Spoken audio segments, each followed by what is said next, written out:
Vladimir Nabokov, Lectures on Russian Literature.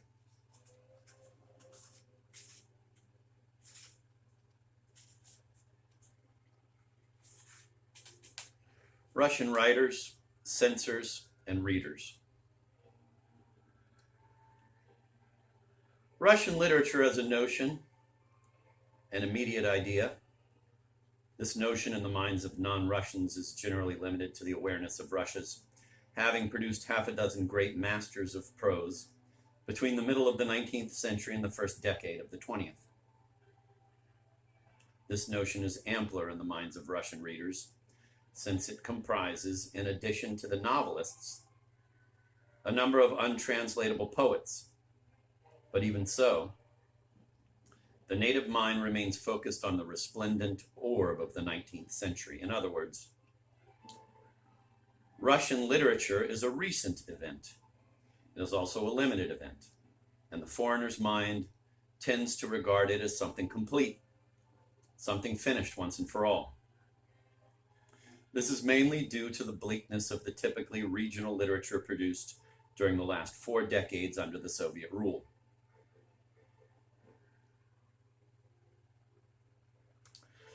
I calculated once that the acknowledged best in the way of Russian fiction and poetry which had been produced since the beginning of the last century runs to about 23,000 pages of ordinary print. It is evident that neither French nor English literature can be so compactly handled. They sprawl over many more centuries. The number of masterpieces is formidable. This brings me to my first point. If we exclude one medieval masterpiece, the beautifully commodious thing about Russian prose is that it is all contained in the amphora of one round century, with an additional little cream jug provided for whatever surplus may have accumulated since. One century, the 19th, had been sufficient for a country with practically no literary tradition of its own to create a literature which, in artistic worth, in widespread influence, in everything except bulk, equals the glorious output of England or France. Although their production of permanent masterpieces had begun so much earlier, this miraculous flow of aesthetic values in so young a civilization could not have taken place unless, in all other ramifications of spiritual growth, 19th century Russia had not attained, with the same abnormal speed, a degree of culture which again matched that of the oldest Western countries. I am aware that the recognition of this past culture of Russia is not an integral part of a foreigner's notion of Russian history. The question of the evolution of liberal thought in Russia before the revolution has been completely obscured and distorted abroad by astute communist propaganda in the 20s and 30s of this century. They usurped the honor of having civilized Russia. But it is also true that in the days of Pushkin or Gogol, a large majority of the Russian nation was left out in the cold in a veil of slow snow beyond the amber-bright windows. And this was a tragic result of the fact that a most refined European culture had arrived too fast in a country famous for its misfortunes, famous for the misery of its numberless humble lives. But that is another story. Or perhaps it is not. In the process of sketching a picture of the history of recent Russian literature, or more precisely, in the process of defining the forces which struggled for the possession of the artist's soul, I may, if I am lucky, tap the deep pathos that pertains to all authentic art because of the breach between its eternal values and the sufferings of a muddled world. This world, indeed, can hardly be blamed for regarding literature as a luxury or a toy unless it can be used as an up-to-date guidebook.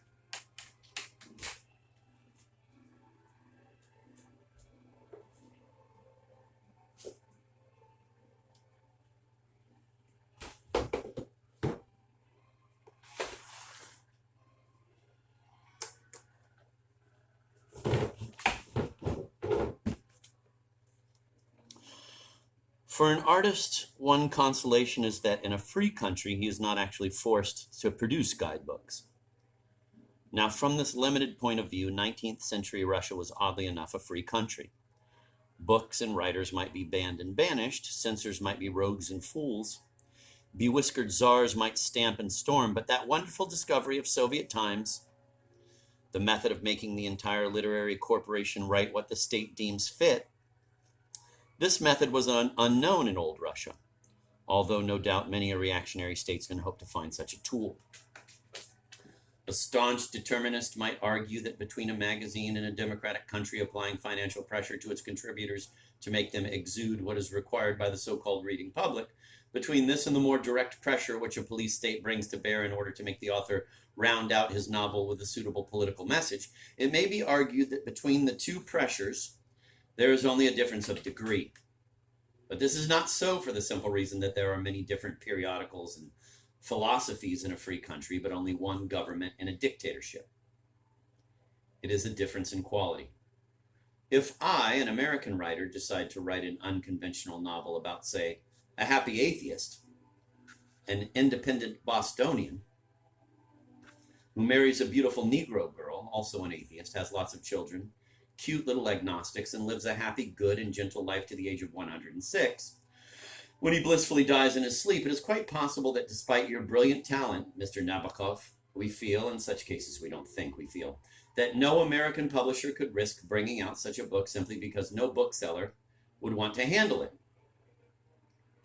This is a publisher's opinion, and everybody has the right to have an opinion. Nobody would exile me to the wilds of Alaska for having my happy atheist published, after all, by some shady experimental firm.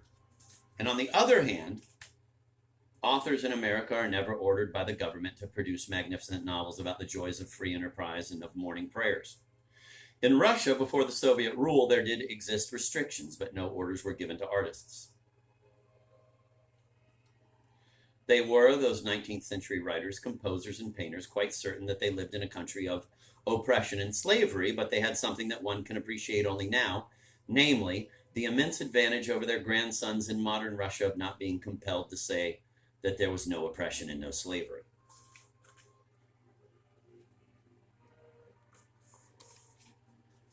Of the two forces that simultaneously struggled for the possession of the artist's soul, of the two critics who judged his work, the first was the government. Throughout the last century, the government remained aware that anything outstanding and original in the way of creative thought was a jarring note and a stride toward revolution.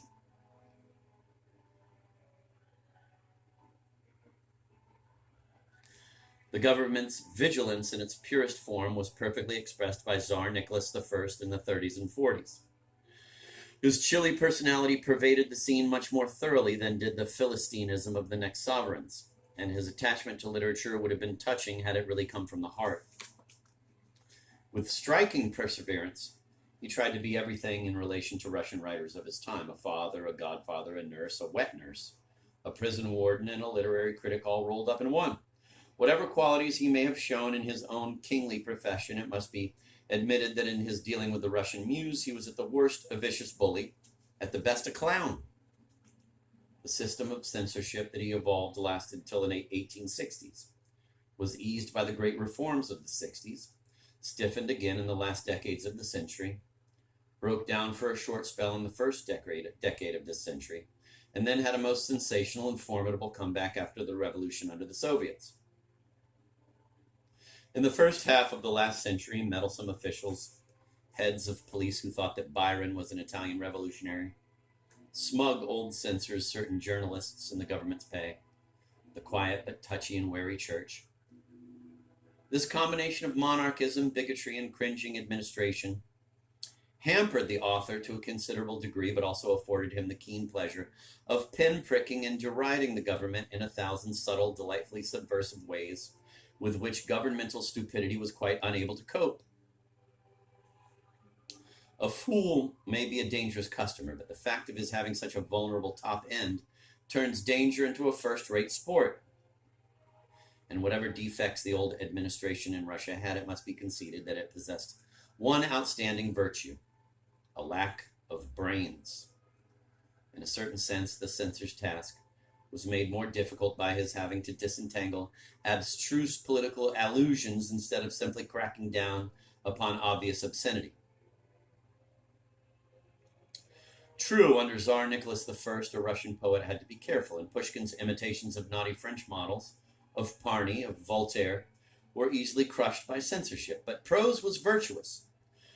Russian literature had no Renaissance tradition of vigorous outspokenness as other literatures had, and up to this day, the Russian novel remains on the whole the most chaste of all novels. And, of course, Russian literature of the Soviet period is purity itself. One cannot imagine a Russian writing, for example, Lady Chatterley's Lover.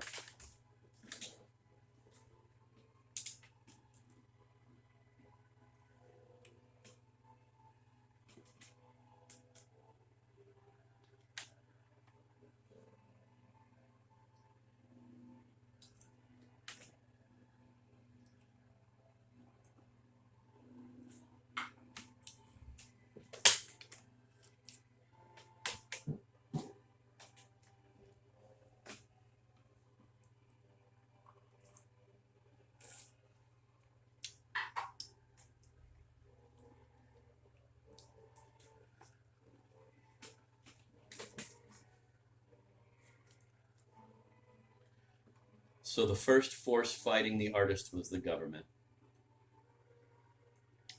The second force tackling the 19th century Russian author was the anti-governmental, social-minded, utilitarian criticism, the political, civic, radical thinkers of the day. It must be stressed that these men in general culture,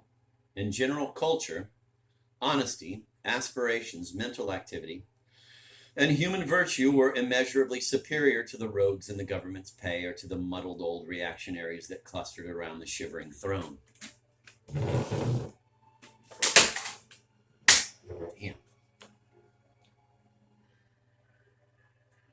The radical critic was concerned exclusively with the welfare of the people and regarded everything, literature, science, philosophy,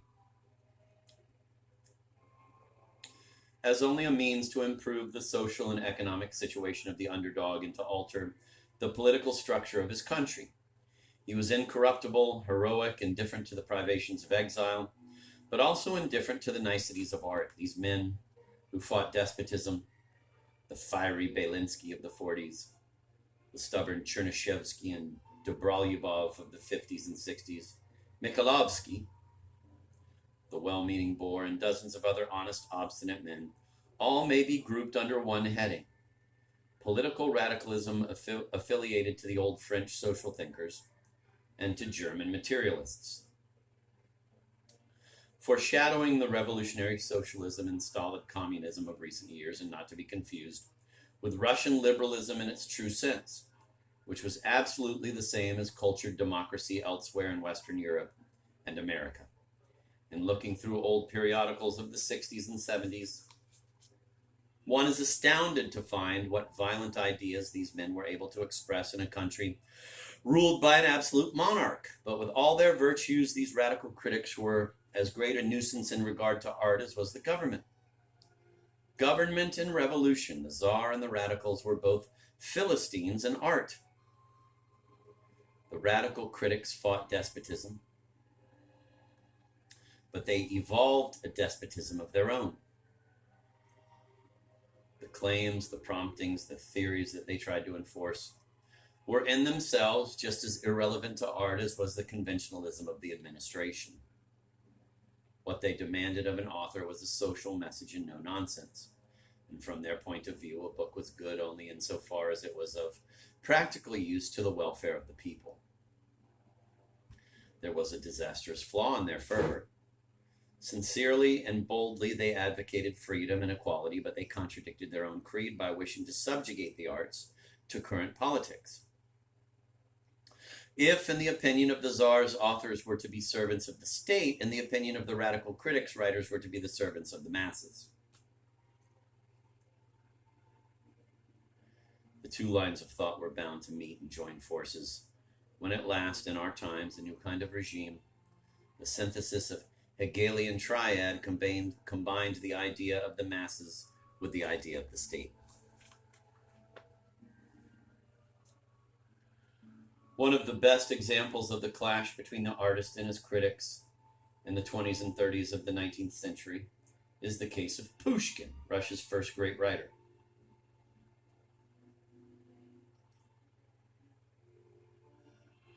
Officialdom, headed by Tsar Nicholas himself, was madly irritated by this man, who, instead of being a good servant of the state and the rank and file of the administration and extolling conventional virtues in his vocational writings, if write he must, composed extremely arrogant and extremely independent and extremely wicked verse, in which a dangerous freedom of thought was evident in the novelty of his versification, and the audacity of his sensual fancy, and in his propensity for making fun of major and minor tyrants.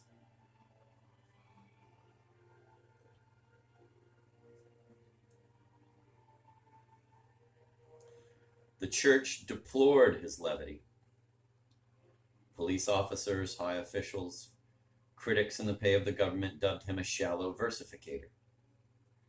And because he emphatically refused to use his pen for copying humdrum acts in a governmental office, Pushkin, one of the best educated Europeans of his day, was called an ignoramus by Count Thingamabob and a dunce by General Donnerwetter.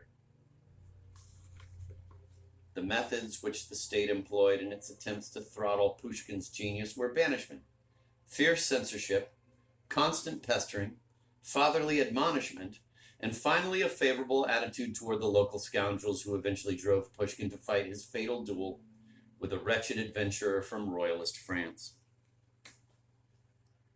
Now, on the other hand, the immensely influential radical critics who, in spite of absolute monarchy, managed to voice their revolutionary opinions and hopes in widely read periodicals, these radical critics who blossomed forth in the last years of Pushkin's short life were also madly irritated by this man who, instead of being a good servant of the people and of social endeavor, wrote extremely subtle and extremely independent and extremely imaginative verse about all things on earth.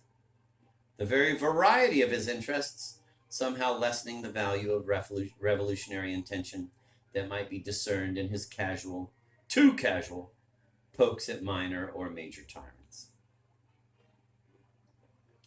The audacity of his versification was deplored as being an aristocratic adornment.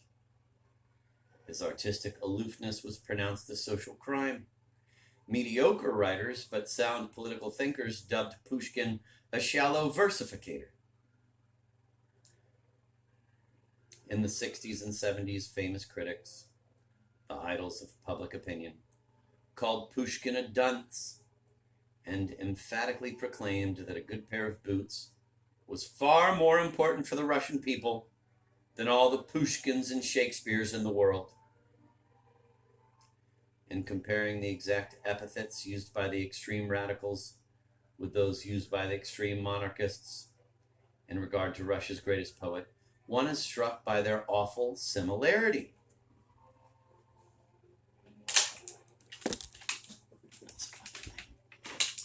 Fucking dumb shit.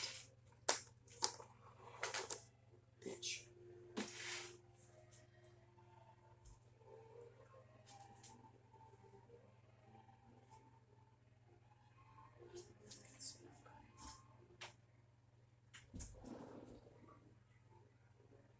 Buh.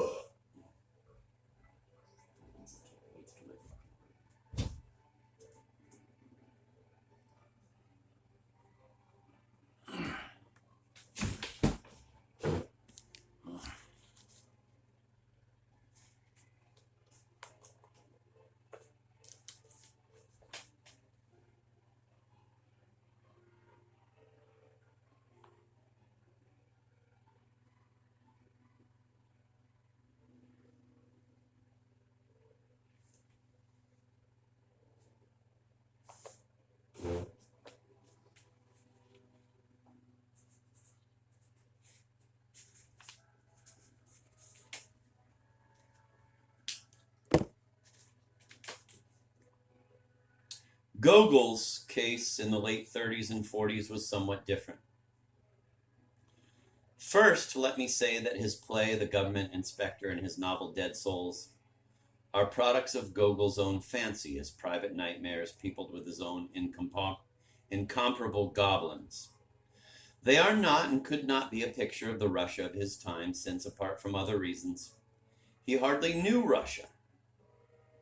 and indeed his failure to write a continuation of Dead Souls was due to his not possessing sufficient data and to the impossibility of using the little people of his fancy for a realistic work that would improve the morals of his country. But the radical critics perceived in the play and in the novel an indictment of bribery, of coarse living, of governmental inequity, of slavery. A revolutionary intention was read into Gogol's works, and he, a timorous, law-abiding citizen with many influential friends in the Conservative Party, was so appalled at the things that had been found in his works that in his subsequent writings he endeavored to prove that the play and the novel, far from being revolutionary, had really conformed to religious tradition and to the mysticism which he later evolved. Dostoevsky was banished and almost executed by the government in his youth for some indulgence in juvenile politics. But when afterwards he extolled in his writings the virtues of humility, submission, and suffering, he was murdered in print by the radical critics. And these same critics fiercely attacked Tolstoy for depicting what they called the romantic romps of titled ladies and gentlemen, while the church excommunicated him for his daring to evolve a faith of his own making. These examples will, I think, suffice. It can be said without much exaggeration that almost all the great Russian writers of the 19th century went through this strange double purgatory.